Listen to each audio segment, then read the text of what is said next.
ଆପଣ ଜାଣିଛନ୍ତି କି ଜଣେ ଭକ୍ତ ପାଇଁ ମହାପ୍ରଭୁଙ୍କ ରଥ ବାଟରେ ଅଟକି ଯାଇଥିଲା?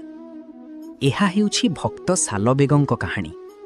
ସାଲବେଗ ଜଣେ ମୁସଲମାନ ଥିଲେ, କିନ୍ତୁ ତାଙ୍କ ହୃଦୟରେ କେବଳ ଜଗନ୍ନାଥ ଥିଲେ।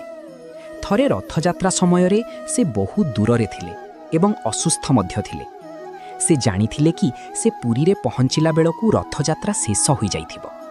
ସେ କାନ୍ଦି କାନ୍ଦି ପ୍ରଭୁଙ୍କୁ କହିଲେ, ହେ ଜଗନ୍ନାଥ, ଯେପର୍ଯ୍ୟନ୍ତ ମୁଁ ନ ପହଞ୍ଚିଛି ସେ ପର୍ଯ୍ୟନ୍ତ ତୁମେ ବଡ଼ଦାଣ୍ଡରେ ଅପେକ୍ଷା କର।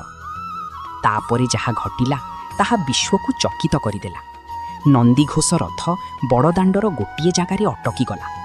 ହଜାର ହଜାର ଭକ୍ତ ଏବଂ ହାତୀ ଟାଣିଲେ ବି ରଥ ଗୋଟିଏ ଇଞ୍ଚ ବି ଘୁଞ୍ଚିଲା ନାହିଁ। ଯେତେବେଳେ ସାଲବେଗ ସେଠାରେ ପହଞ୍ଚି ପ୍ରଭୁଙ୍କୁ ଦର୍ଶନ କଲେ, ରଥ ନିଜେ ନିଜେ ଚାଲିବାକୁ ଲାଗିଲା। ଆଜି ବି ପୁରୀ ବଡ଼ଦାଣ୍ଡରେ ସାଲବେଗଙ୍କ ମଠ ଅଛି, ଯେଉଁଠି ମହାପ୍ରଭୁ ପ୍ରତିବର୍ଷ ତାଙ୍କ ଭକ୍ତକୁ ଦର୍ଶନ ଦେବା ପାଇଁ କିଛି ସମୟ ଅଟକି ଯାଆନ୍ତି। ସତରେ ଭକ୍ତି ପାଖରେ ଭଗବାନ ସବୁବେଳେ ବନ୍ଧା। ଭକ୍ତ ଏବଂ ଭଗବାନଙ୍କର ଏହି ଅପୂର୍ବ ମିଳନ ପାଇଁ କମେଣ୍ଟରେ ଜୟ ଜଗନ୍ନାଥ ନିଶ୍ଚୟ ଲେଖନ୍ତୁ।